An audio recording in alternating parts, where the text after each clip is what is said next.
Good morning, everybody. Today is September 4th, and we are proceeding through the material in ES 1060, Engineering Computing. I want to talk to you for a little bit about our website, and then I want to talk about this idea of pseudocode. But the first thing I want to do is to take a look at what we have in terms of our Moodle page and make sure that you understand how to use everything effectively. The first thing is we've gone through some of this preliminary stuff, and I want to thank you all for providing your introductions so that I can get to know you a little bit. Now, the next thing is we've talked about this when there's a button that says submit, that asks you to turn something in. So the most important thing that I want you to know about that is that when you turn something in, you can then read comments that I make. So that's important because that will give you some direction in terms of what happens next. So when you take a look at this, when you hit that assignment after I've graded it, you can come over here to comments. Now, this is just a dummy student account. It's not a particular student's accounts, but I want you to take a look. When you see comments here, I want you to take a look and make sure that you are responding to those comments, especially for the next homeworks and so forth. All right, so that's one important thing. The next important thing is that you'll notice on our schedule that I either have face-to-face or asynchronous. You're always welcome to join synchronously by Zoom anytime that we have a face-to-face meeting. But beginning after lab number 3, we have Labor Day, then today, face. Then on Monday, September 16th, I will not be here. I will be working remotely, so it will be asynchronous. Everything after that shows as being TBD or to be determined. So as I learn my schedule and as everything rolls out, we will be proceeding. I'll be filling those in with either face-to-face or async, or possibly Zoom if something happens in the future. Now, the other part I want you to show is I'm going to set up my grade book so that you're able to see your grades and everything. But like I said, when you take a look at your assignments after I've submitted, after I've graded it, I really want you to look at those comments, because those comments are going to give you points of direction in terms of how to proceed with your next homework and how to make sure that you get all the credit that you deserve. Okay, so right now we've submitted August 26th, which is how you will access Excel and MATLAB, as well as that piece of the discussion board that we discussed. And then we're beginning MATLAB onboarding. And on Monday last, we had the first 5 sections. Now, I graded those. Some of you, one of you did something really cool, which I loved. They took the certificate that they had that showed they had completed the first 5 sections. So that was great. But for most of you, I just based it on the material that I saw when we were in lab together. So I believe everybody got full credit on that. But ultimately, there are about 15 sections of MATLAB onboarding. So you'll be given a grade. I'll have you scan a certificate and send it to me at the end of the whole MATLAB onboarding, which will be in a couple of weeks. Now, having said that, I wanted to talk a little bit about the assignment for the temperature conversion problems. And before I do that, I'm going to go switch back to my normal role. So which means that there's a whole bunch more stuff that I can see that you guys can't see, which is just stuff that I'm working on at the time. However, basically, we're going to finish the MATLAB onboarding. And at the same time, we have been working on this temperature conversion problem.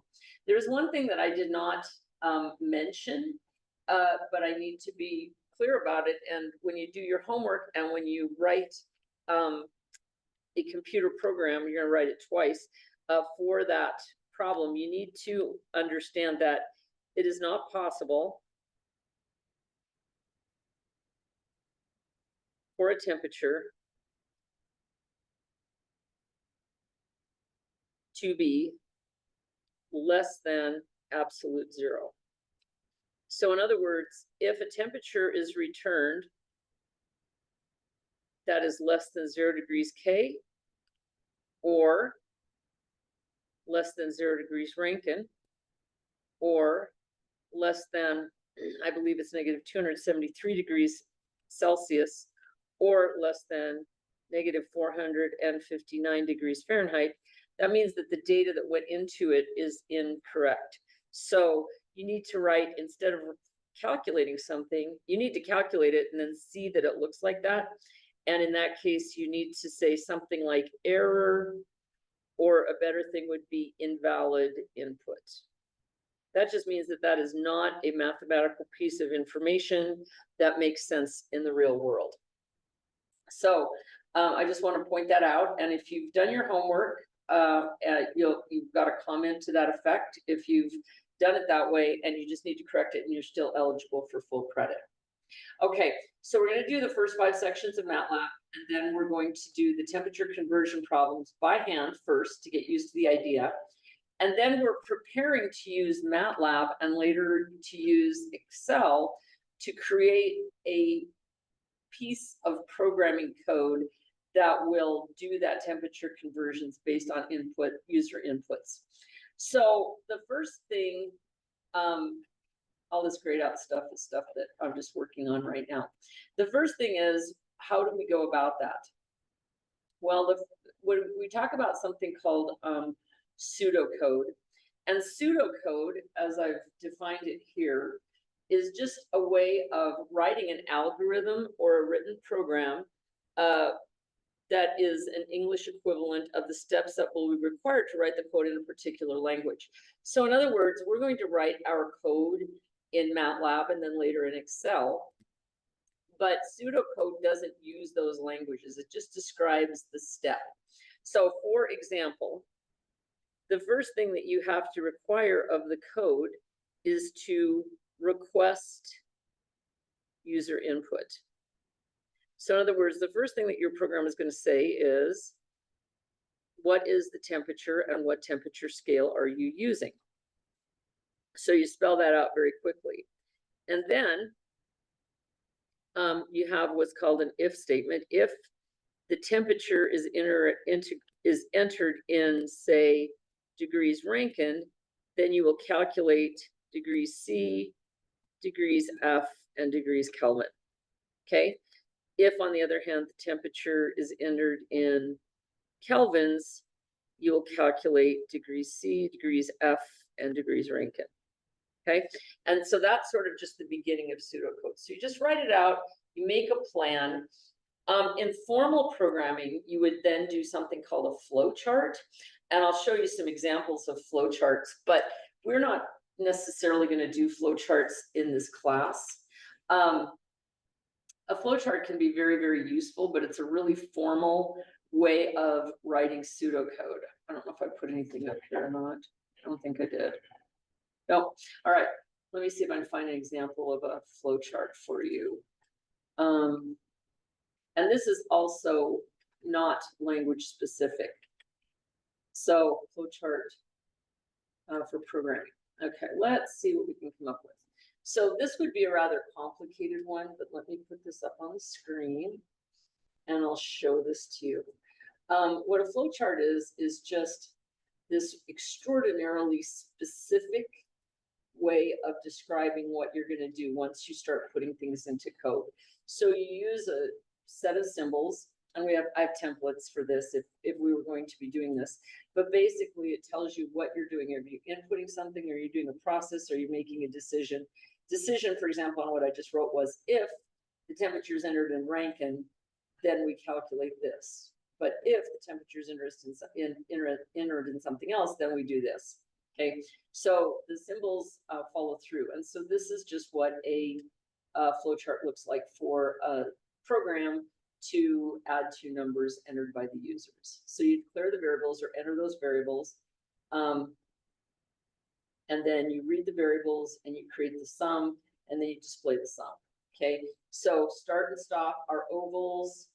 Inputs are rectangles. Then we have these little flowy rectangles to do some sort of I guess it's a rhomb. It's not really a rhombus. What is that called? Parallelogram.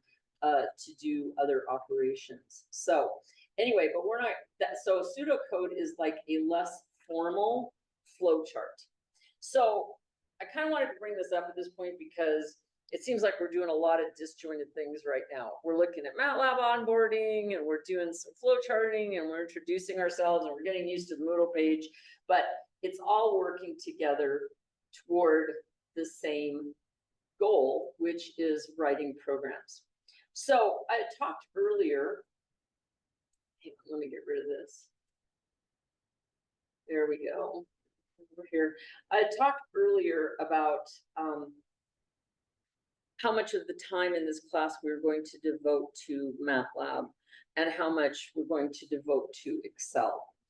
And I've decided, after looking at a whole bunch of different things that other schools do and thinking about your needs as an engineer, we're only going to spend about 3 to 4 weeks on MATLAB, and then we're going to flip over into Excel.